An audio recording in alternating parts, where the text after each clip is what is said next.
안녕하세요. 반갑습니다. 이번 시간에는 통일 원리의 서론적인 부분으로서 새 진리의 출현과 그 사명에 대해서 알아보기로 하겠습니다. 인간은 누구나 다 행복하기를 원합니다. 불행을 원하는 사람은 한 사람도 없을 것입니다. 개인의 사소한 일로부터 역사를 좌우하는 큰 일에 이르기까지 그것들은 보다 행복해지려는 삶의 표현인 것이죠. 그럼 행복은 어떻게 해서 오게 되는 것일까요? 그것은 자기의 욕망이 성취될 때 이루어지게 됩니다. 배고픈 사람은 밥을 먹음으로써 행복감을 느끼고 진리에 목마른 사람은 진리를 터득함으로써 행복을 느끼게 되는 것이죠. 그런데 우리는 욕망이라고 하면 흔히 그 본의의 뜻을 흐려서 생각하기 쉽습니다. 그것은 선보다도 악으로 나아가기 쉬운 생활 환경 속에서 우리가 살아가고 있기 때문인 것입니다. 그런데 우리 인간은 이러한 욕망이 결국 우리를 불행으로 이끈다는 것을 잘 알고 있기 때문에 이러한 악의 욕망을 물리치고 본심이 기뻐하는 선의 욕망을 따라서 보다 행복해지려고 필사적인 노력을 하고 있는 것이죠.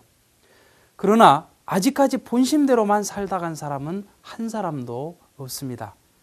성서 로마서 7장 22절을 보면 사도 바울과 같이 훌륭한 신앙인도 내 속사람으로는 하나님의 법을 즐거워하되 내 지체 속에서 한 다른 법이 내 마음의 법과 싸워 내 지체 속에 있는 죄의 법 아래로 나를 사로잡아 오는 것을 보는도다 라면서 자신을 개탄하였던 것이죠. 그러면 왜 우리 인간은 본심대로만 살아갈 수 없는 것일까요? 그것은 인간에게는 선의 욕망을 성취하고자 하는 본심의 지향성도 있지만 악의 욕망을 달성하고자 하는 사심의 지향성이 동일한 객체 속에서 서로 상반된 목적을 중심하고 치열한 싸움을 하고 있기 때문인 것입니다. 이것이 인간의 모순성입니다. 모순성을 지닌 존재는 파멸될 수밖에 없는 것이죠. 따라서 우리 인간은 파멸 상태에 놓여 있다고 볼 수 있는 것입니다. 기독교에서는 이러한 인간을 타락한 존재로 보고 있는 것이죠. 타락이란 인간의 창조 본성이 파괴된 것을 의미합니다. 그런데 지적인 면에서 본다면 인간이 무지에 떨어진 것을 의미합니다. 인간에게는 마음과 몸, 곧 내외 양면으로 되어 있기 때문에 무지에도 내적인 무지와 외적인 무지가 있게 되는 것입니다. 내적인 무지란 종교적으로 말하면 영적인 무지로서 하나님은 계시는가? 하나님이 계시다면 어떠한 분으로 계시는가? 우리 인생의 목적은 무엇인가? 우리 인간이 죽으면 가는 정말 그 내세는 존재하는가? 등등에 대한 무지인 것입니다. 외적인 무지란 인간의 육신을 비롯해서 자연계에 대한 무지를 말하는 것으로서 이 물질 세계의 근본은 무엇이며 그 현상은 어떠한 법칙에 의해서 운행되는가 등등에 대한 무지인 것입니다. 인간은 자고 이래로 이러한 무지를 극복해서 지혜에 도달하기 위하여 끊임없이 진리를 추구해 나왔던 것입니다. 곧 내적인 무지를 타개해서 내적인 지혜에 도달하기 위하여 내적인 진리를 추구해 나왔던 것이 종교입니다. 외적인 무지를 타개해서 외적인 지혜에 도달하기 위하여 외적인 진리를 추구해 나왔던 것이 과학인 것입니다. 따라서 종교와 과학은 인간의 내외 양면의 무지를 완전히 극복함으로써 지혜에 도달하기 위한 진리의 방편이었음을 알 수 있는 것이죠. 그런데 지금까지 종교를 신봉하는 사람들은 과학을 무시해왔고 과학을 신봉하는 사람들은 종교를 부정해왔던 것입니다. 우리 인간의 행복이란 마음으로만 느꼈어도 온전한 것이 되지 못하고 몸으로만 느꼈어도 온전한 것이 되지 못하는 것이죠. 곧 마음과 몸이 서로 상대성을 띠면서 느끼게 될 때 우리는 진정한 행복을 느낄 수 있는 것이죠. 따라서 우리 인간이 진정한 행복을 느끼고 선의 목적을 달성하기 위해서는 이런 내적인 무지를 타개해서 내적인 행복을 추구해 나왔던 종교와 외적인 무지를 타개해서 외적인 행복을 추구해 나왔던 과학이 통일된 하나의 과제로서 해결될 수 있는 새 진리가 나와야 되는 것입니다. 두 번째로 인간의 심령과 지능의 발달을 보아서도 새 진리가 나와야 됨을 알 수 있습니다. 하나님께서는 인간의 심령과 지능의 발달에 따라 그 시대에 맞는 새 진리의 말씀을 주셨던 것입니다. 곧 성서를 통해서 보게 된다면 아담으로부터 아브라함까지 2000년 동안은 인간의 심령과 지능이 지극히 저급했기 때문에 하나님의 말씀을 직접 받을 수 없는 용고로 하나님은 인간에게 제물을 드리게 함으로써 하나님 앞으로 나올 수 있는 길을 열어주셨던 것이죠.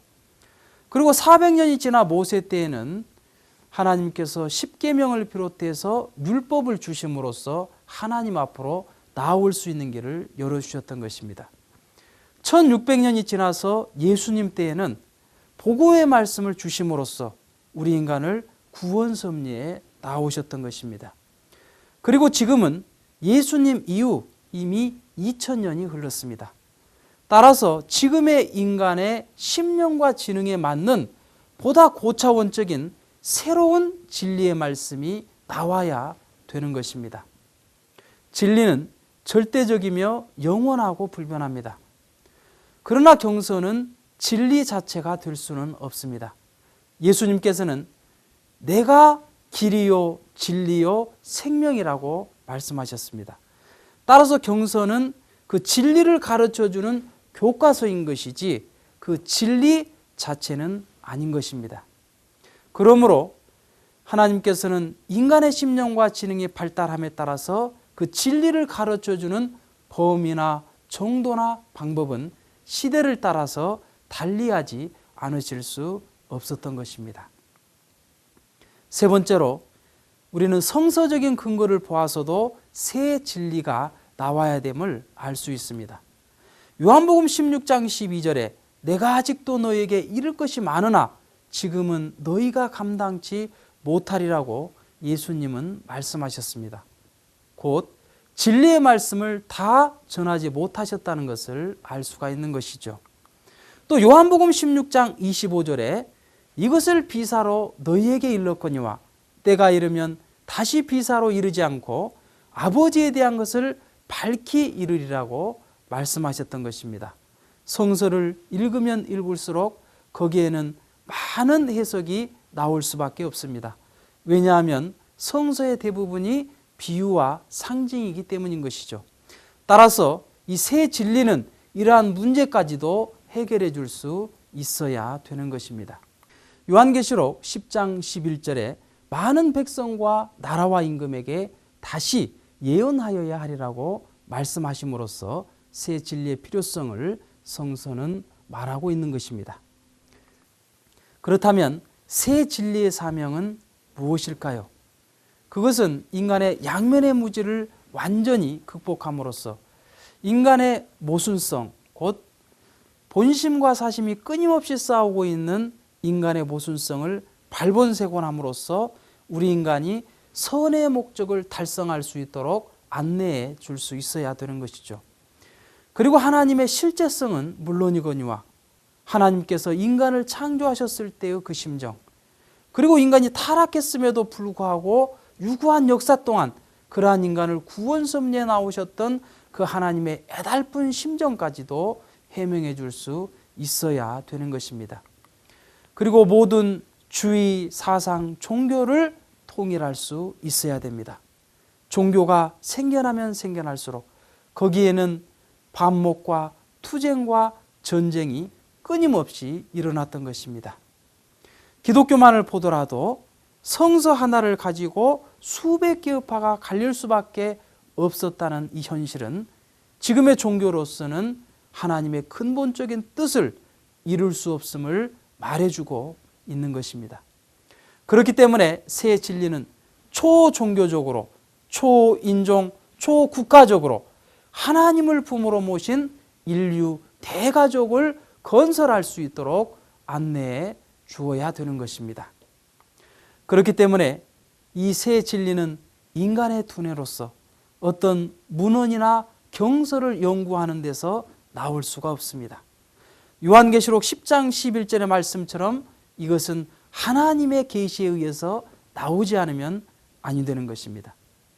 그런데 하나님께서는 이미 이 땅 위에 인생과 우주에 관한 근본 문제를 밝히시기 위해서 한 분을 보내셨으니 그분이 바로 문선명 선생이신 것입니다. 선생은 망망한 대에서 마치 모래알 하나를 찾는 것과 같은 심각한 입장 가운데서 수많은 사탄과 싸움으로써 거기에서 승리해서 이 새 진리의 말씀을 밝혀내셨던 것입니다.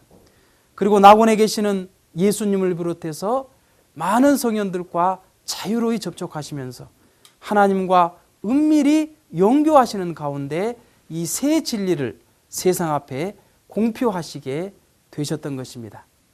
그렇기 때문에 지금부터 듣게 되실 통일 원리는 새 진리의 핵심적이고 중심적인 부분으로서 하나님에 대한 부분은 물론 인생과 우주에 관한 근본 문제를 명확히 밝힘으로써 보다 더 행복하고 가치 있는 삶으로 우리를 인도해 줄 것을 확신하는 것입니다.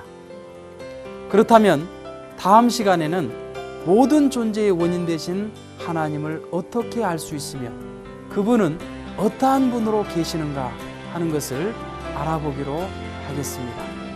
감사합니다.